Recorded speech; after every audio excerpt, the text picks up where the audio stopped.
Perkenalkan,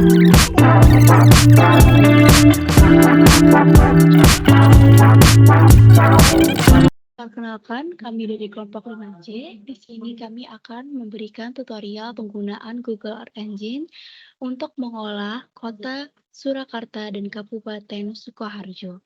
Perkenalkan, saya Gina Hanum Puritomo dengan NIM 21101211340. Di sini, pertama-tama yang perlu kita lakukan dalam mengolah Google Earth Engine pada kota Surakarta dan Kabupaten Sukoharjo adalah terlebih dahulu kita mendownload SHP dari wilayah kita. Selanjutnya, setelah kita mendownload SHP dari wilayah kita, saya akan menjelaskan tahapan langsung di Google Earth Engine-nya. Baik, pertama-tama kita membuka Google Chrome. Selanjutnya klik pada Google Login. Setelah itu klik sign in Google account.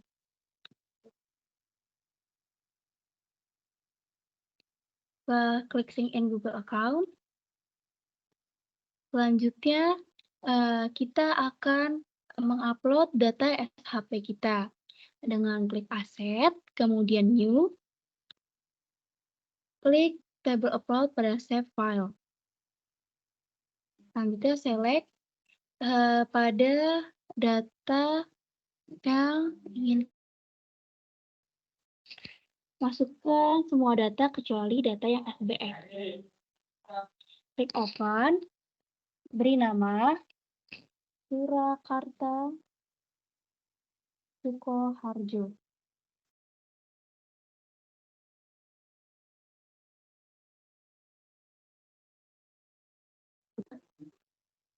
Web akan memproses. Selanjutnya, web akan memproses. Bentuk yang telah diupload akan seperti biru seperti ini. Kita akan tunggu beberapa menit.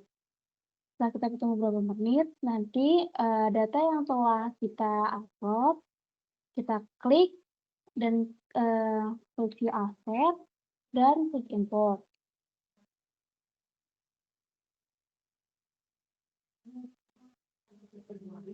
Jadi kita akan menunggu terlebih dahulu dari proses penguploadannya.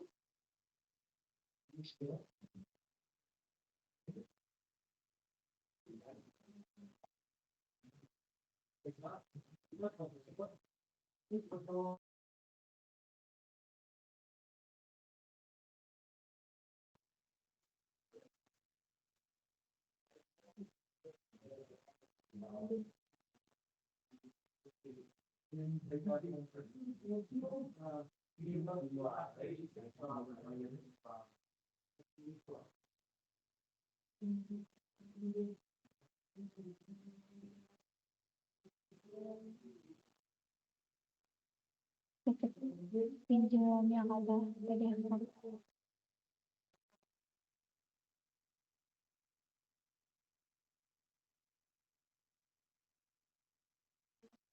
Baik, di sini data yang telah kita upload telah terupload pada web. Selanjutnya view offset dan klik import. Nah, proses pengimportan itu akan tertera pada di bagian atas new script dengan tulisan table. Kemudian, karena kita menggunakan Landsat level 2, maka dari itu data yang sudah terkoreksi atmosfer dan sudah siap untuk diolah. Pertama-tama, dalam proses pengolahan, kelompok kami telah menyediakan grid-nya. Baik, saya akan pada proses yang pertama, kita akan melakukan pengambilan data dengan script seperti berikut, yaitu var A8. Kenapa di sini kita menulis A8? Karena kita menggunakan Landsat 8 dengan level 2. Level 2 ini tertera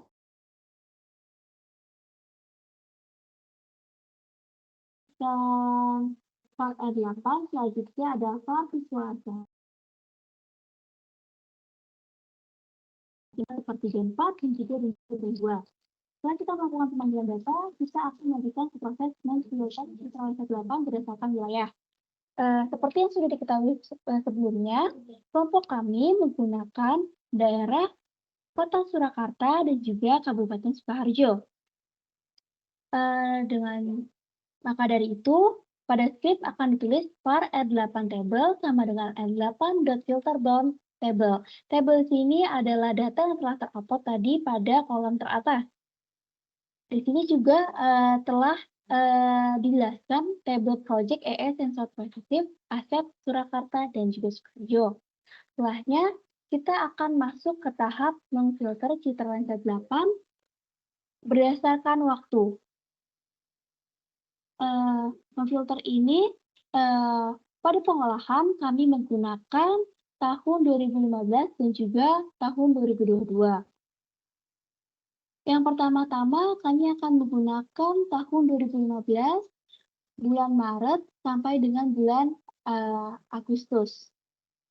Kemudian print R8 table date, map at layer R8 table date visualisasi dan tulis pada keterangannya adalah sebelum cloud masking. Tulisan ini akan divisualisasi pada layer yang akan nanti di run. Selanjutnya masuk ke tahap cloud masking citra lensa 8. Proses cloud masking ini dilakukan untuk menghilangkan awan hingga proses pengolahan menjadi lebih jelas dan detail. Berikut merupakan codingan untuk melakukan cloud masking, yaitu formation sama dengan function img sampai dengan var R8 clear sama dengan R8 tablet source code coverland. Pada tahap cloud masking, keterangannya adalah sudah cloud masking. Itulah tahap dari pemanggilan data, memfilter, dan juga melakukan cloud masking. Sekian tahap dari cloud masking. Selanjutnya akan dilanjutkan oleh rekan saya.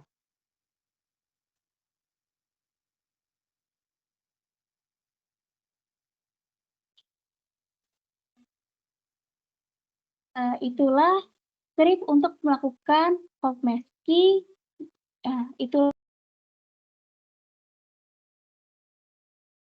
Itulah penjelasannya.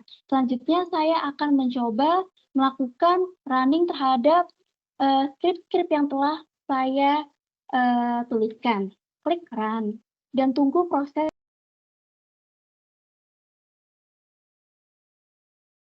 akan terlihat pada layar dari codingan yang telah kita lakukan.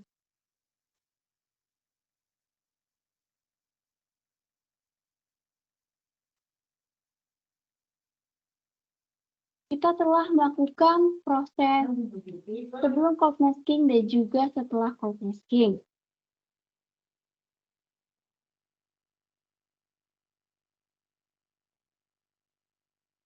Ini adalah hasil dari sebelum cloud masking.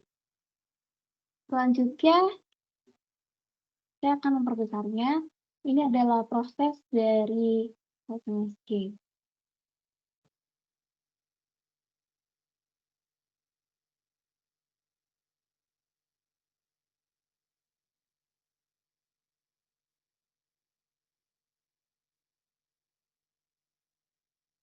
Selanjutnya masuk ke proses sesudah cloud masking, uncheck pada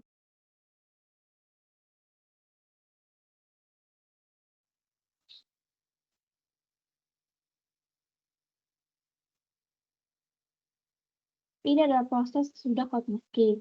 Untuk melihat lebih jelas dan detail, bisa kita atur pada bagian layar, kemudian klik,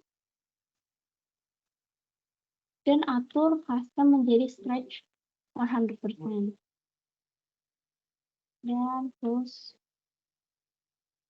dan tunggu proses loading. Baik, selanjutnya di sini saya akan melakukan pengolahan yang telah dilakukan oleh Gina sebelumnya. Perkenalkan, saya Nurul Handawi Fitrianingsih dengan NIM 211101211404149. Di sini saya akan menjelaskan pengolahan mengenai scaling citra. Terlihat di layar untuk script scaling citra sendiri yaitu varscale sama dengan function PyScale factors image. Dapat dilihat di layar. Selanjutnya setelah menuliskan script scaling citra, dilakukan script clip citra Landsat 8. Selanjutnya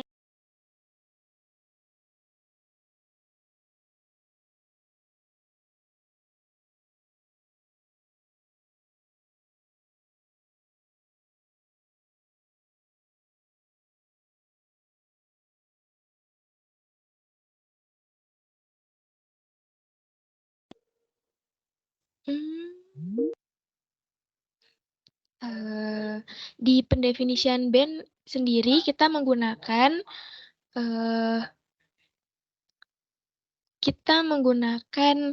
band 6 yaitu SWIR, band 5 NIR, band 4 red, dan band 3 green. Selanjutnya kita akan melakukan pengklasifikasian NDVI. NDVI yaitu cara untuk mengetahui indeks vegetasi pada suatu wilayah. Berikut merupakan langkah-langkah pengklasifikasian NDVI. Pada kelompok kami menggunakan pengklasifikasian pada rentang -1 sampai dengan 1 seperti pada descript. Ini. Selanjutnya, pengklasifikasian tersebut diwakilkan oleh warna yaitu red, orange, green, dan dark green. Dan selanjutnya ditulis klasifikasi NDVI 15. NDVI 15 tergantung untuk tahunnya. Selanjutnya, warna-warna tersebut diberikan keterangan seperti pada skrip.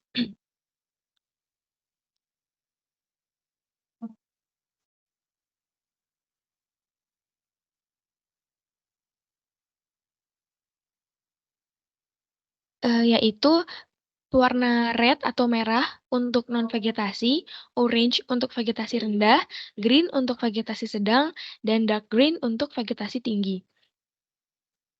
Setelah melakukan skrip tersebut, jangan lupa untuk memasukkannya kepada peta dengan cara memasukkan skrip berupa map.add_legend.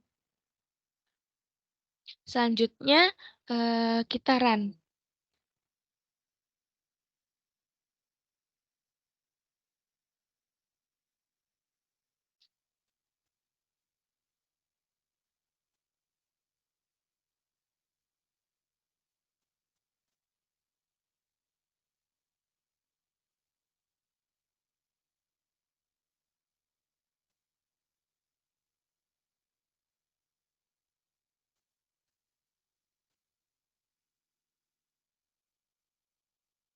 Karena tadi kita mengklasifikasikan NDVI, maka kita hanya mencentang klasifikasi NDVI 15.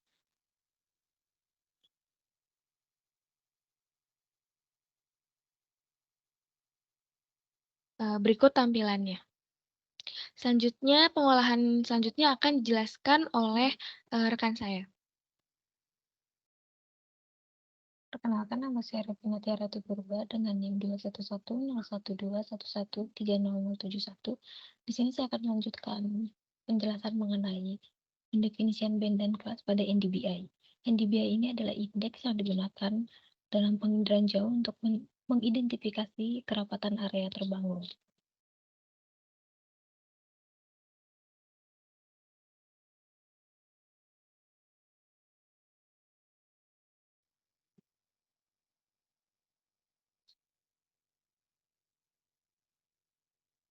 Pada pengklasifikasian NDVI dapat menggunakan skrip sebagai berikut,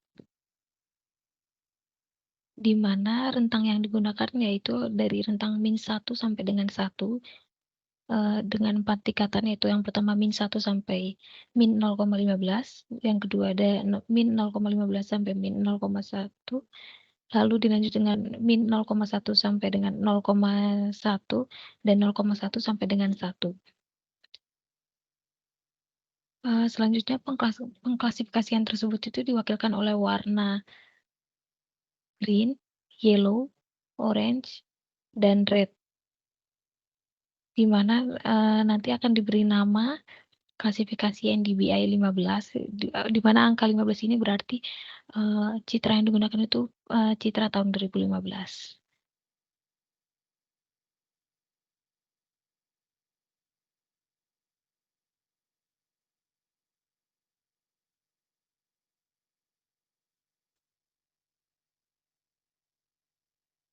Untuk untuk warna-warna tersebut itu diberi keterangan masing-masing, di mana green itu berarti non-bangunan, yellow itu pemukiman kepadatan rendah, untuk orange itu ke pemukiman kepadatan sedang, dan red itu untuk pemukiman kepadatan tinggi.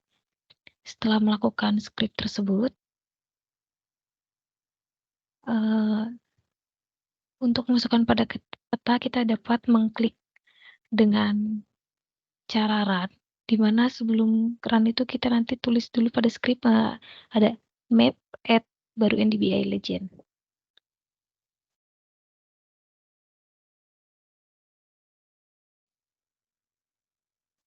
Di sini kita klik run, lalu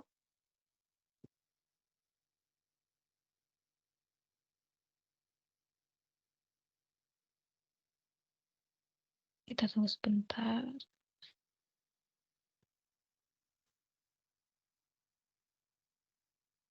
Lalu kita unchecklist layer-layer yang tidak akan digunakan. Di sini kita akan menampilkan contohnya adalah klasifikasi NDBI pada tahun 2015.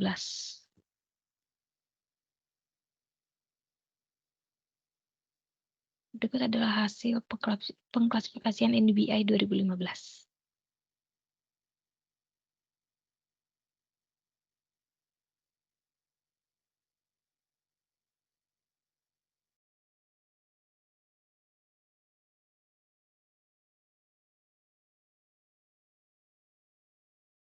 Untuk proses selanjutnya nanti akan dijelaskan oleh teman saya yang lainnya.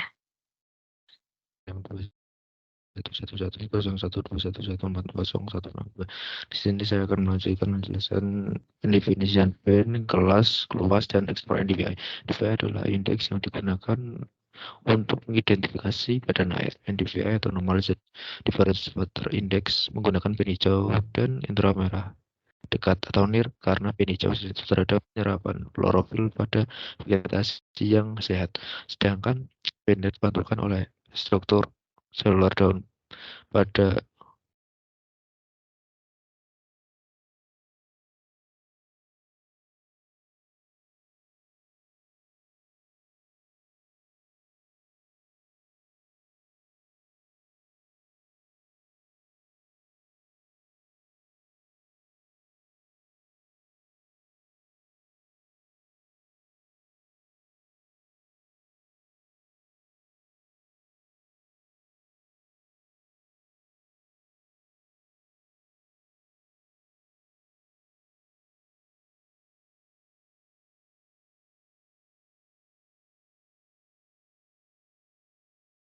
definisian band.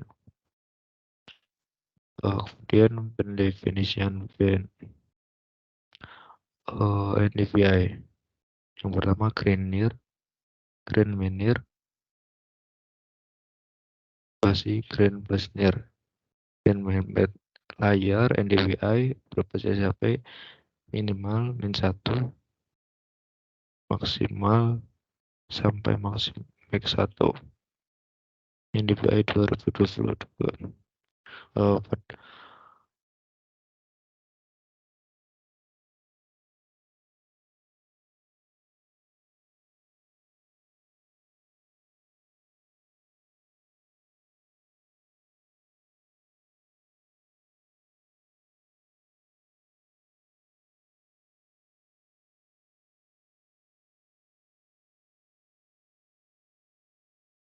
Kasihan klasifikasikan rentang.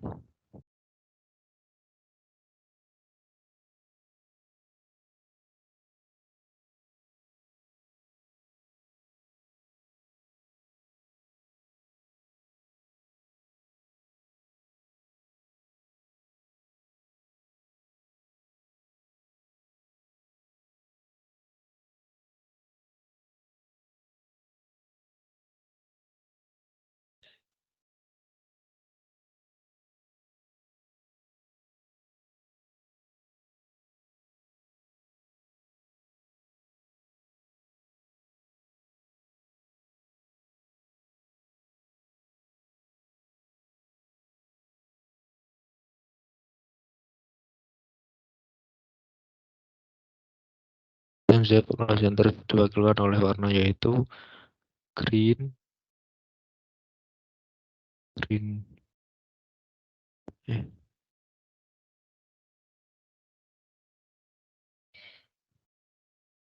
diwakilkan oleh warna sky blue, blue, dan dark blue. Untuk menambah penjelasan NDVI pada layar, berikan nama klasifikasi NDVI 15, tergantung tahun.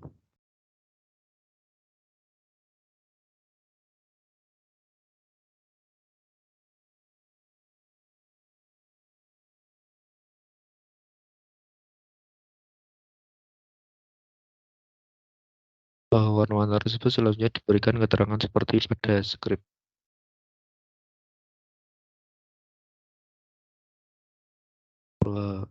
Sky blue non-padan air, blue kelembaban air sedang, dark blue kelembaban air tinggi. Setelah melakukan skrip tersebut, jangan lupa untuk memasukkannya pada peta dengan masukkan skrip peta map at legend. Selanjutnya, run.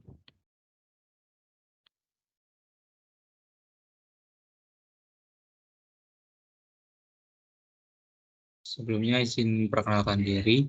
Nama saya Mardhani Rizky dengan NIM 21110111401002 dari kelompok 5C untuk praktikum penginderaan jauh 2.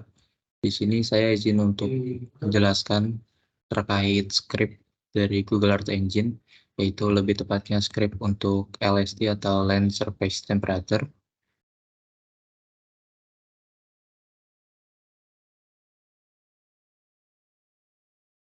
Baik, untuk skripnya sendiri,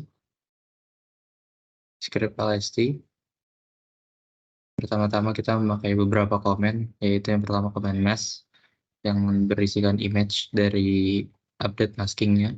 Lalu yang kedua ada komen untuk datasetnya yang dimana memakai image collection yang kali ini kita menggunakan Landsat 8. Lalu memasukkan beberapa komen khususnya untuk band yang akan digunakan dalam rumus LST yaitu band 10 dan band 11. Setelah melakukan komen perhitungan terhadap radians dan juga konstan band, lalu kita melakukan komen untuk hasilnya yaitu menggunakan print pada setiap hasil perhitungannya. Lalu karena di sini land surface temperature memakai satuan Celsius, maka di sini kita memakai komen Celsius untuk datasetnya. Setelah itu, setelah kita menjabarkan komen Celsius, lalu itu kita klasifikasikan lagi ke 5 klasifikasi. Yang pertama itu dari dingin dengan nilai 23,9, lalu ke sejuk, hangat, panas, dan sangat panas. Selanjutnya setelah kita mengklasifikasikan dari interval LST, kita memakai komen define untuk LST color-nya, yang dimana tadi kita mengklasikan 5 interval, lalu kita kasih komen untuk klasifikasi color dengan 5 warna, yaitu sky blue, blue, yellow, orange, dan red. Setelah itu kita memakai komen untuk menaruh layernya ke map yang ada di Google Earth Engine. Lalu kita memakai komen untuk define LST legend-nya, yaitu dengan posisi di bawah kiri dengan padding yang sudah ditentukan. Lalu kita juga menentukan untuk simbol ataupun font dan properties dari legend title-nya untuk LST. Setelah menentukan legend LST, yaitu mengatur untuk function lainnya, yang khususnya untuk color dan label yang akan digunakan untuk description LST. Selanjutnya yaitu melakukan description dan juga memakai command return UI panel untuk memanggil kembali widget dan layout dari LST. Setelah itu kita gabungkan klasifikasi yang tadi kita sudah tentukan baik secara interval, nilai, dan juga warna dengan pencocokan yang tadi kita sudah lakukan. Lalu kita komen lagi untuk add dari dua klasifikasi yang sudah terjadi. Lalu kita masukkan lagi komen add terhadap nilai LST yang tadi sudah kita tentukan baik secara klasifikasi interval maupun klasifikasi warna. Mungkin cukup sekian untuk penjelasan dari komen LST, khususnya pembuatan land surface temperature dari Google Earth Engine. Cukup sekian penjelasan dari saya. Terima kasih.